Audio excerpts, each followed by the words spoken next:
torcedores e torcedoras que acompanham o canal Que Categoria? Tudo bem com vocês?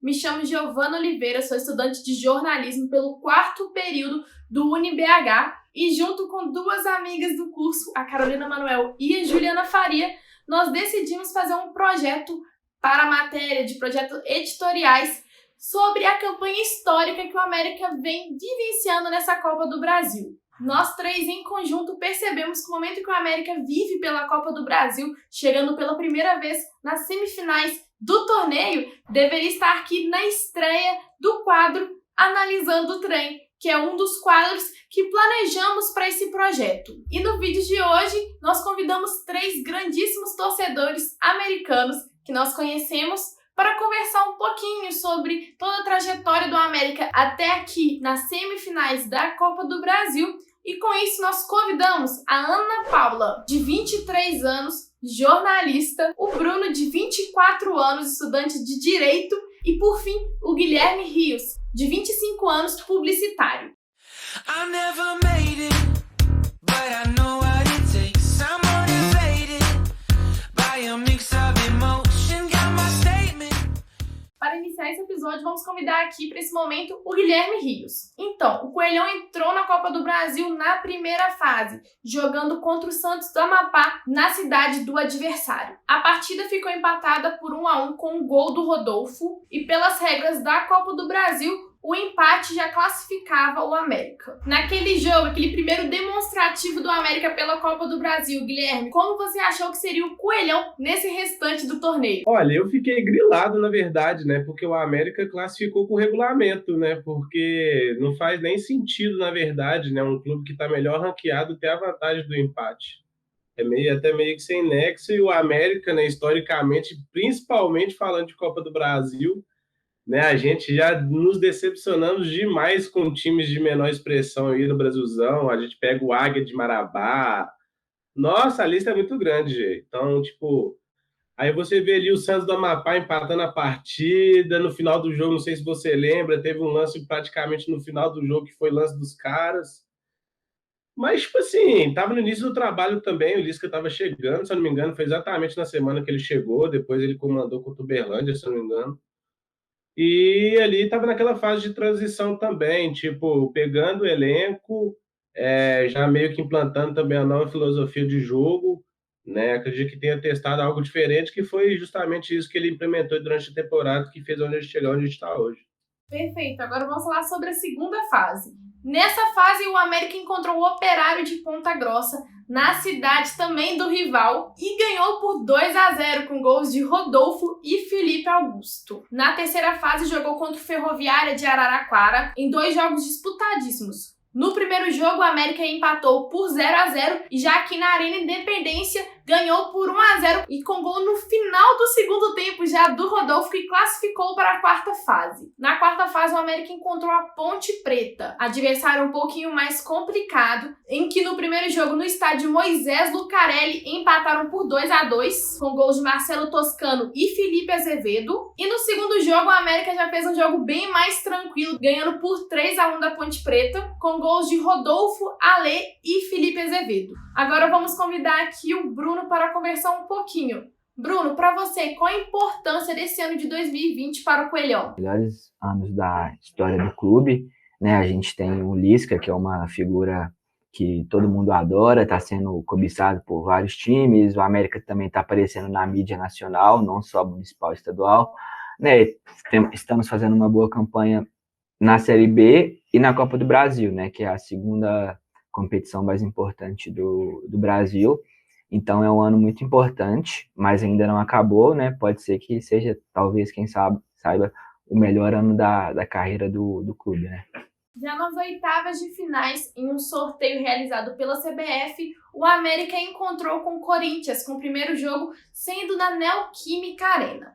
Esse jogo, o América entrou um pouco nervoso em campo, porém, no segundo tempo, o técnico Lisca realizou 2 substituições que foram precisas para a concretização da vitória nesse jogo, que foram as saídas do Ademir e do Felipe Azevedo para dar entrada do Marcelo Toscano e do Neto Berola, que um pouquinho depois dessa substituição, em uma jogada do Neto Berola, o Marcelo Toscano fez o gol que garantiu a vitória do América na Neoquímica Arena. Já em Belo Horizonte, aqui na Arena Independência, o América empatou por 1-1 com o Corinthians, com gol de pênalti do Rodolfo no segundo tempo, que classificou o Coelhão para as quartas de finais da Copa do Brasil. E agora eu vou chamar aqui a Ana Paula para conversar sobre esse momento.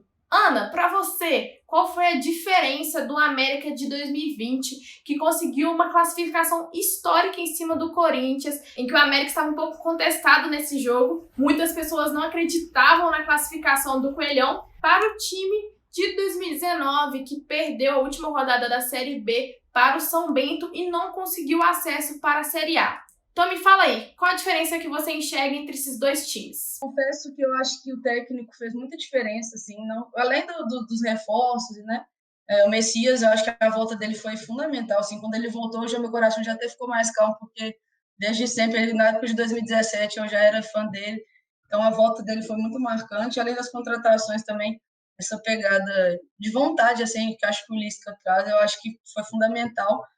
E eu vendo os jogos de 2019 e 2020, é nítido para mim a vontade que os jogadores de agora, a entrega que eles estão tendo muito mais do que no passado.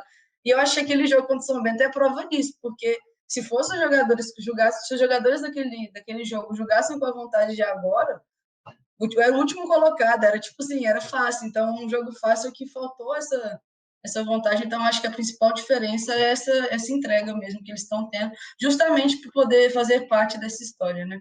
Guilherme, os jogos contra o Internacional foram extremamente decisivos para o Coelhão, pois concretizou a classificação nos pênaltis para as semifinais, já entrando para a história da instituição. Então vamos falar um pouquinho sobre o final do jogo aqui na Arena Independência, pois o América ganhou por 1-0 no estádio Beira-Rio com o gol do Rodolfo, e aqui no finalzinho do segundo tempo, o América levou o gol do Yuri Alberto, do Internacional, em que levou a classificação para as penalidades máximas, em que o América ganhou por 6-5 nos pênaltis. Mas agora eu quero saber de você, Guilherme. Aonde você estava nesse jogo? O que você estava fazendo? Como estava seu coração? Quais foram as suas emoções nesse momento? Nossa, foi horrível para mim. Vou contar para vocês, vou desabafar com vocês como que foi péssimo. Eu participei da mobilização, né? Fui lá no pré e tudo mais, consegui. Caiu um dilúvio em Belo Horizonte.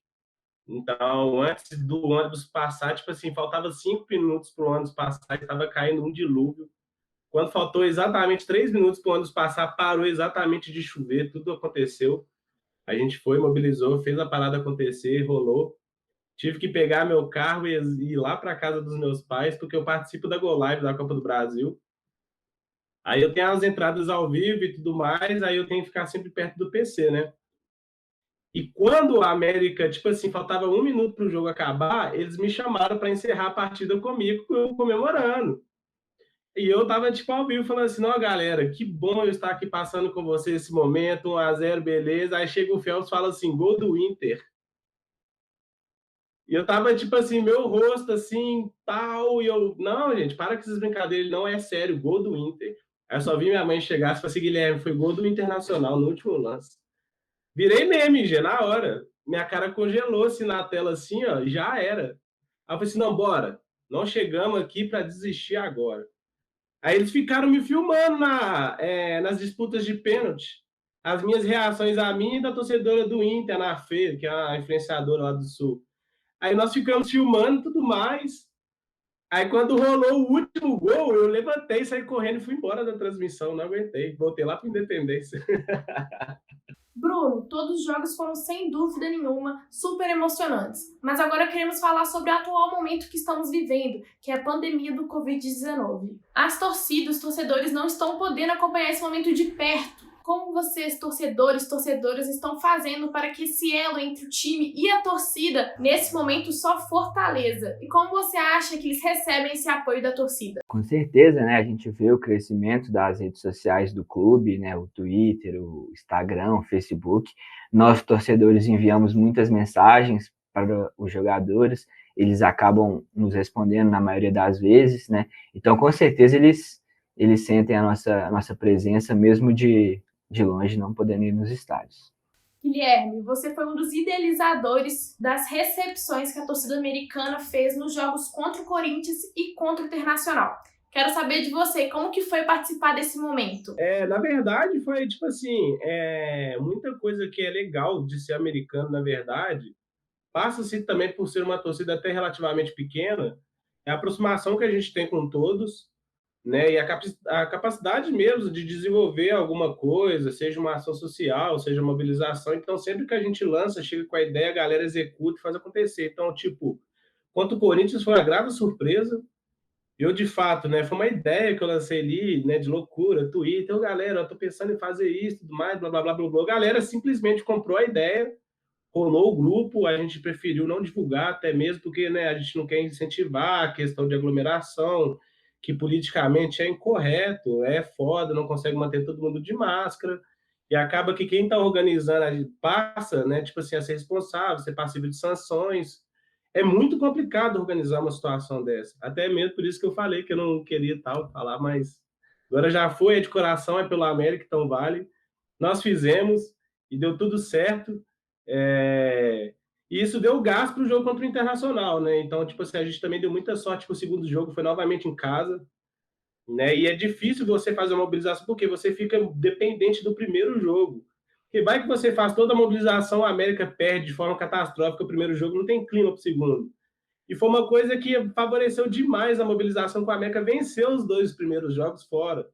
Então, a galera que comprou uma briga contra o Corinthians, comprou mais ainda contra o Internacional, né? E aconteceu o que aconteceu, né? Foi muito legal. Ana, qual que é a sensação de ver o América pela primeira vez nas semifinais da Copa do Brasil? Se eu pudesse definir uma palavra, eu acho que inesquecível, assim, por causa da trajetória, né? Esse ano está sendo um ano especial, não só pela situação do mundo, né, que a gente não está podendo nem ir em estádio. Então, por um lado é triste não poder estar vivendo esse momento de dentro do estádio, mas só de poder estar vivendo isso também é inexplicável, é inesquecível isso. Falando da campanha, a primeira fase normalmente o América vai bem, mas falando a partir ali da Ponte, Corinthians e Inter, pensando em 3 times, a Ponte vou colocar também como 3 times grandes, assim, eu não sei nem descrever, a ficha parece que até às vezes não cai, assim, é inexplicável e inesquecível, assim. Bruno, após eliminar o Corinthians e o Internacional, quais são as suas expectativas para os próximos jogos? Como você acha que será contra o Palmeiras, que irá acontecer nos dias 23 e 30 de dezembro? Que o América avance, né, para a final e seja campeão. A gente está esperando bastante por isso, seria um título inédito, né, para o clube, para nós torcedores, e inclusive já estou pensando em comprar minha passagem para a Argentina, né, para ver o América na Libertadores, e eu acho que a gente tem plenas condições de ser campeão da competição. Guilherme, o América, além de estar disputando a Copa do Brasil, também está jogando em alto nível pelo Brasileirão da Série B, tanto que está a poucas vitórias para o tão sonhado acesso para a Série A. Como que você enxerga o Coelhão nessa fase, vivendo 2 momentos incríveis em competições distintas? Eu acho que, pegando o contexto geral da situação, né, um momento muito importante que o América teve na temporada, na verdade, foram as 5 vitórias seguidas na Série B, né? Porque se você for parar para pensar, a gente chegou no status ali contra o Corinthians que a gente estávamos há mais de 10 jogos sem perder, né? Alguns jogos, né, invictos, diretos, 6 vitórias consecutivas, se eu não me engano, que nós chegamos contra o Corinthians.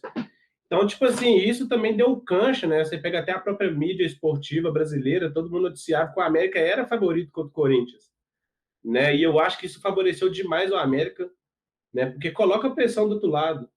Aposto com você que a preleção do outro lado era um Corinthians que falava que, tipo assim, pô, tá todo mundo contra o Corinthians e a gente não vai deixar isso acontecer. Mas, de fato, é um clube muito organizado, né? Tá colhendo os frutos, né? Eu acho que, tipo assim, eu vejo uma torcida também de vez em quando um pouco eufórica, perdemos alguns pontos bobos na Série B, mas, poxa, para pensar, um clube na pandemia, né, que tá fazendo uma média de 3 jogos, né, por semana, é muito desgastante viajando para lá e para cá. Chegou numa situação de quarta de final do Copa do Brasil, ainda com vantagem de 5 pontos para o quinto colocado, e só não é líder da Série B porque a campanha da Chapecoense é incrível, entendeu? Então, tipo assim, porque a campanha da América é ótima, a América tem 40 pontos já. O América precisa de 20, né? Se você for parar a pensar pelo como está a disputa em média de pontos, 60 sobe. 60 o Cruzeiro não faz mais, entendeu? Então, você parar a pensar, a América está muito bem, deu uma disparada legal, passa muito também pelos resultados fora de casa, Não à toa que víamos de uma sequência negativa, não sei como, né? Muitos jogos aí com a América também perdeu muitas chances bobas. Mas venceu fora de casa novamente o próprio Operário, que sempre foi um calo no pé do América. Então é um grupo diferente, sabe? Eu acho que é um grupo que a gente está sentindo mais confiança nele. O Lisca também ele foi muito prejudicado durante a temporada, porque sempre faltava jogador no elenco, né? Sempre tinha um ou dois no DM. E até hoje a gente não tem um grupo completo para trabalhar. E é isso, estamos remando contra a maré, ganhando umas TEDs da Copa do Brasil que está salvando aí, deixando o salário em dia, que os caras também merecem. Salário em dia hoje no futebol brasileiro faz total diferença. E é um dos pilares também que o América está mantendo a boa fase. E terminamos aqui o primeiro episódio do quadro Analisando o Trem daqui do canal. Primeiramente, queria agradecer as minhas companheiras de trabalho, que foram a Carolina Manuel e a Juliana Faria, além dos nossos professores Maurício Guilherme e Tarciana Arce, que colaboraram durante todo esse trajeto nesse semestre da faculdade. E queria também agradecer principalmente aos torcedores convidados, que foram a Ana Paula, o Bruno e o Guilherme Rios, que foram extremamente solícitos para a participação nesse vídeo aqui e super colaboraram com a gente. E também queria agradecer a todo mundo que assistiu o vídeo até aqui. Muito obrigada por tudo. Se puderem, dá o joinha aqui embaixo, se inscreva aqui no canal e ative os sininhos também aqui embaixo. E é isso. Muito obrigada a você que assistiu até aqui. Um super beijo e até mais!